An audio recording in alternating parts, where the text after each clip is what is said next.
Okay, this is your first Q&A time writing at 160 words per minute. Your proper names are The Chocolate Tree, Vintage Vino, Solar Graphics, Mr. Murray, Sandra Yee, and Enrique Garza. Ready? Please remember to speak up, and for the sake of the court reporter, and so she doesn't have to keep interrupting you, just use the spoken word, okay? Yes, okay. If you don't understand my question, or if I use a word or phrase you're not familiar with, something I'm not being clear on, will you stop me and ask me to rephrase the question? Yes. I'm not here to trick you. So if you don't understand, I want you to tell me. All right. Do you have any questions for me before we begin today? No. Good. Try to let me finish my question before you give your answer, and I will try to give you the same courtesy before I ask another question, okay? Yes. If two of us are talking at the same time, it doesn't make for a very good record, and it makes it difficult for the court reporter, okay? Okay. Have you met with an attorney before your deposition here today? I talked to someone. Do you remember who it was that you spoke to? I have her name and phone number written down at home, but I don't know. Did she tell you who she represented? She said it was Vintage Vino. That was probably Sandra Yee. Does that sound familiar to you? Yes, that's who it was. When did you speak to her? I believe it was in January of this year. What was the circumstance of that conversation? She was telling me that a lawsuit had been filed, and I was half asleep at the time, so I hardly remember. All right. Is there anyone else, any other attorney that you have spoken to about this case? I did get a call from my old boss, Enrique, just to let me know that I might be subpoenaed. What is Enrique's last name? Garza. Do you know how that is spelled? Garsa. What did he say to you when he mentioned the subpoena? He just said that I shouldn't worry and not to panic. When was Enrique Garza your boss? He was my boss when I worked at Vintage Vino, and he knows how crazy my life is. He didn't want me to panic when someone came to subpoena me and didn't know what was going on.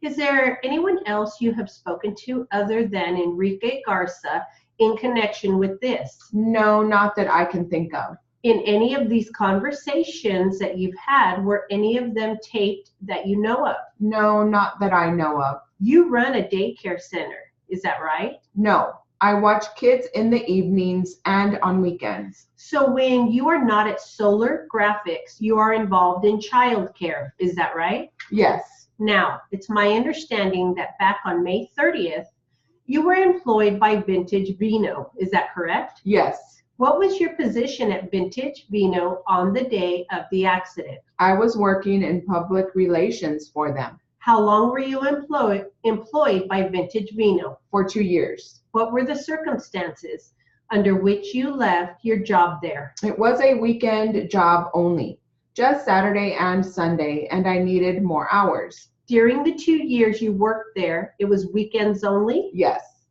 Did you have specific hours that you worked during that 2-year period? As I recall, I worked 10 to 5:30. When you use the term public relations, what does that entail? I watched over the complex, anything that came up, I dealt with on the weekends. Did you actually have a desk that was set up inside Vintage Vino where you would sit during your shift? Yes. Was that like an information desk, would you say? Yes, it was. So if anyone had a question or a complaint or anything of that nature, you would be available to help. Is that correct? Yes. I mean, they could just come up and talk to you. Is that correct? Yes.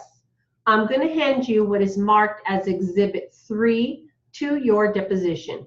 Can you review that to see if it makes sense to you? Sure. The one in the middle represents the chocolate tree. Does that look right to you? Yes. Where was your desk in relation to that? My desk was in the main hallway right across from there.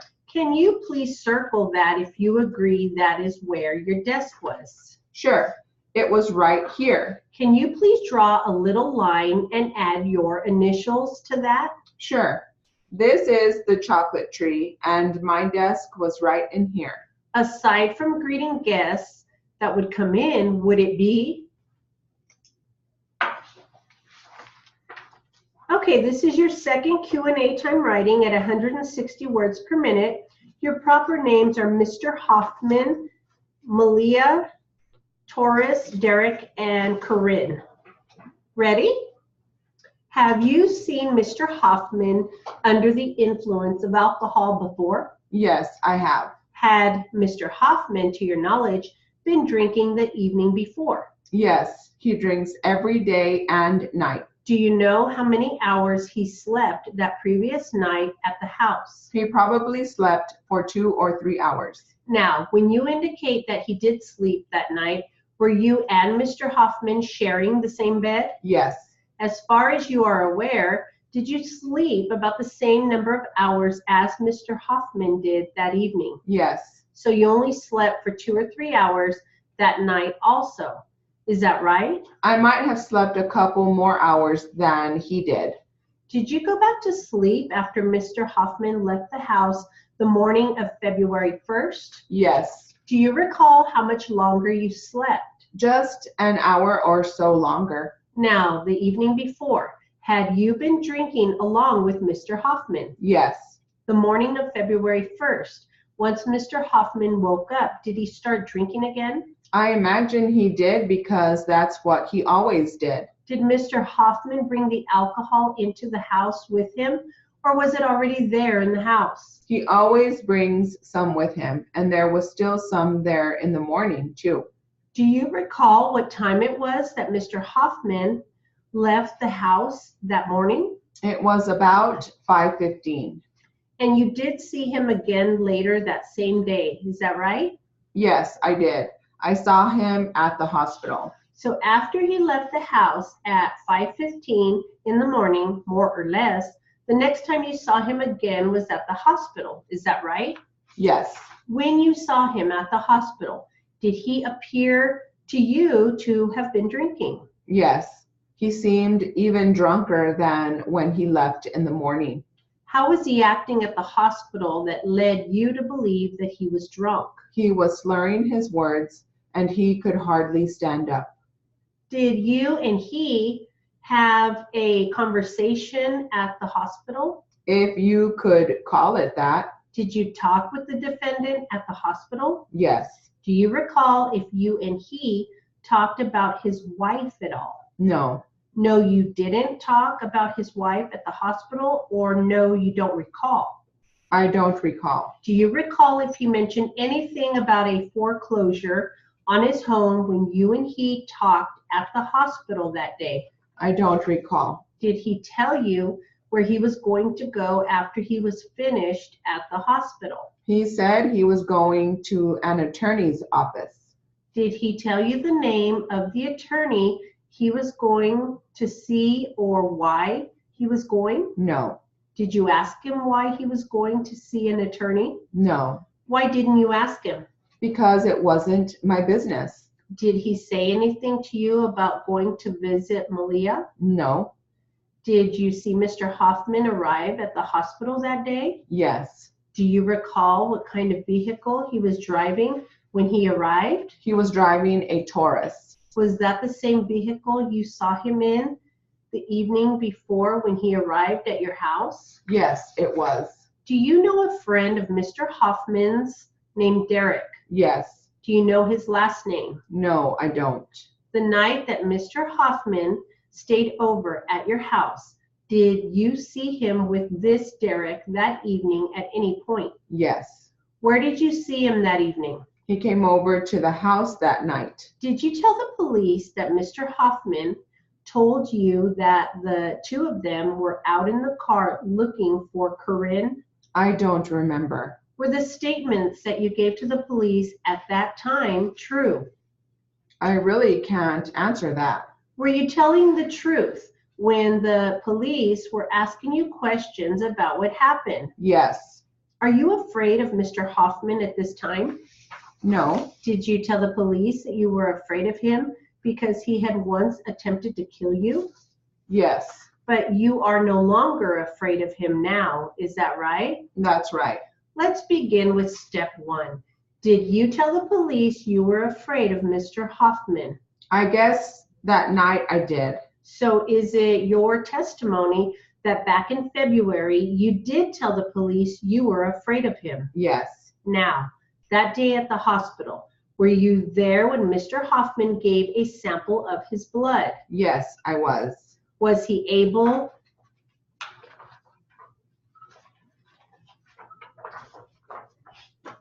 Okay, this is your first Q&A time writing at 140 words per minute. Your proper names are Joseph C. Bumpus, South Marlino Way, Andy Failsit, Darkness Drive-In, and Bright Star Drive-In.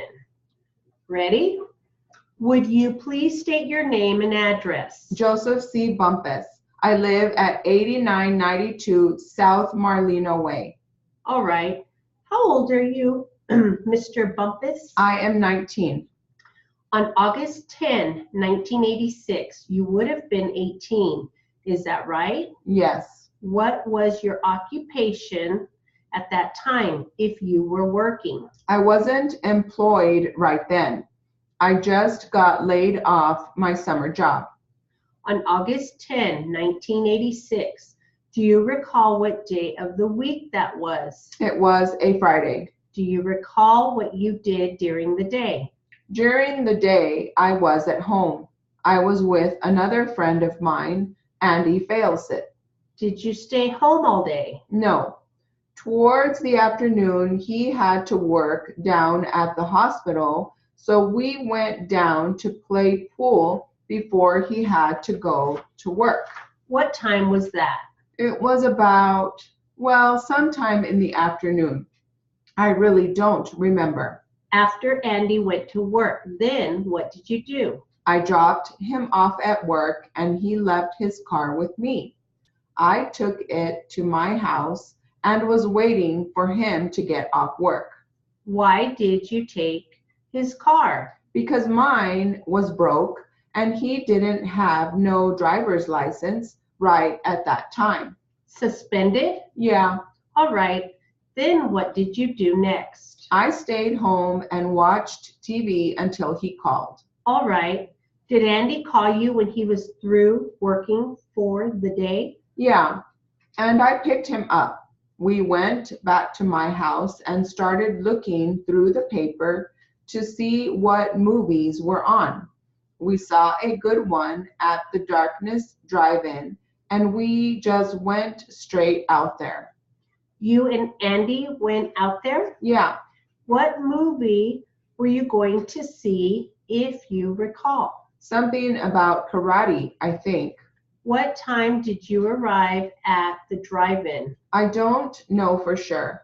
I didn't have a watch, but there was already a movie showing when we bought the tickets. The report says approximately 10:30 p.m. Does that sound like a fair guess at the time? Yeah, around there. Let me ask you if you had been drinking beer that day. No beer, nothing but pop. You never drank beer? I am not what you call a heavy drinker. Were you perhaps under the influence of any kind of drugs, prescription medicine, or over-the-counter medicine? No. Did you drink at all at that age? At that age? Just a little now and then. Only 2 beers. Had you ever been to the Darkness Drive-In before that day? No. That was the first time I had ever been to that one. You had been to other drive-ins, though, hadn't you? Yeah. You were sort of familiar with the layout of a drive-in theater and the driving procedures? Yeah, a little. Okay. And you were familiar with the fact that people are sometimes outside of their cars at drive-in theaters? Well, not really, because over at the Bright Star Drive-In, where I used to go a lot, you never seen anybody out of their cars. You never saw anyone going to the refreshment stand or going to the restrooms, perhaps? Oh, well, yeah, that kind of stuff. Now, was it your custom to drive in and get up close to the screen, get a parking place up close? We did that night because we wanted to see the screen better.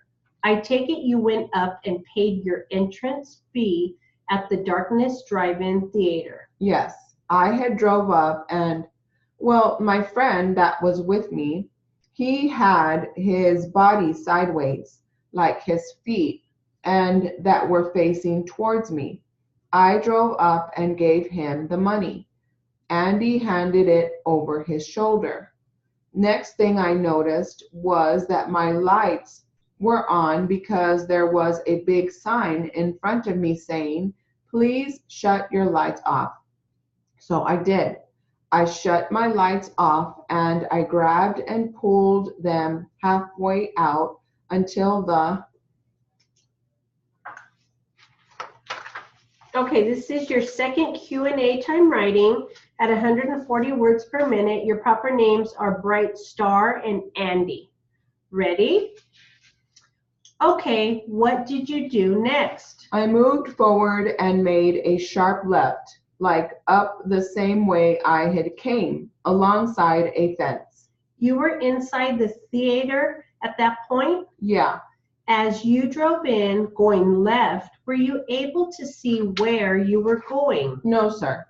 Because it was dark and I was looking mainly for lights on posts and I didn't see any.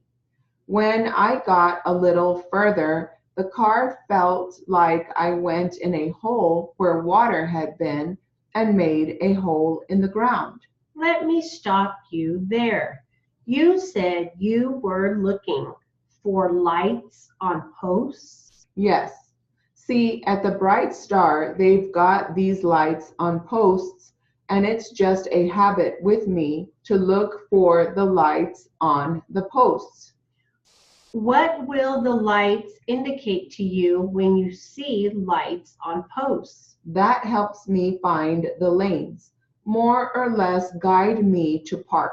All right, then you said that you went over a hole? Yeah, the car kind of went down and I slowed down to about as fast as I could walk.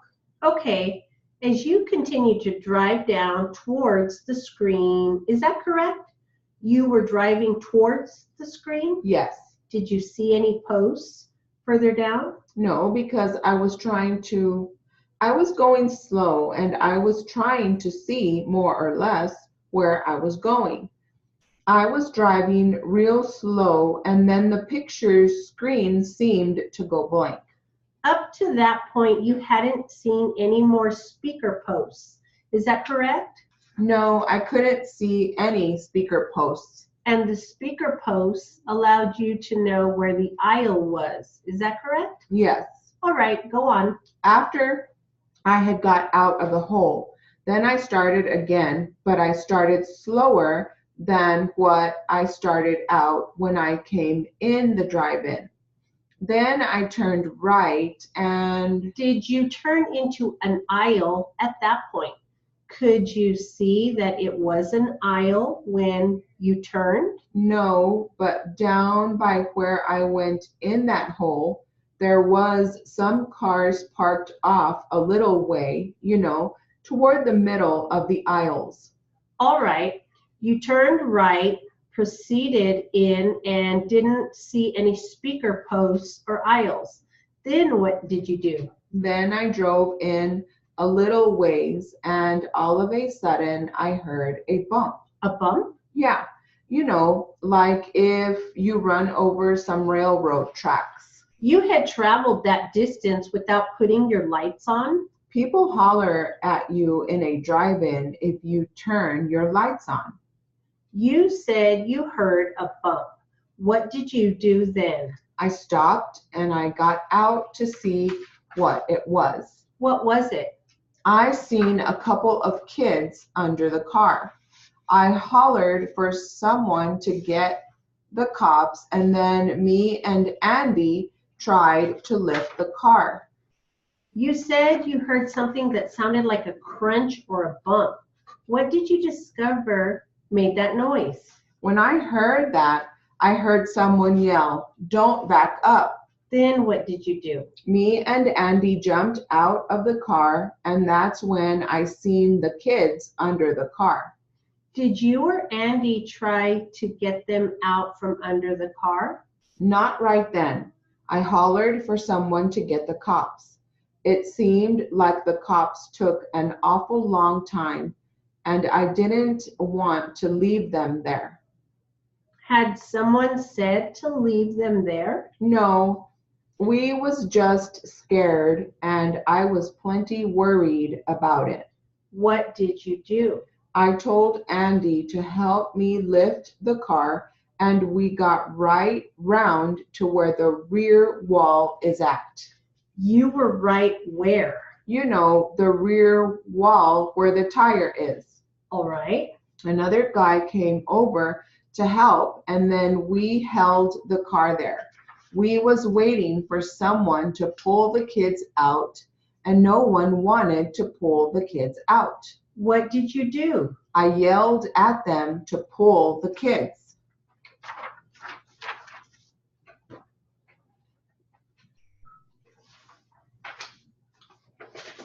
Stop or pause? Stop.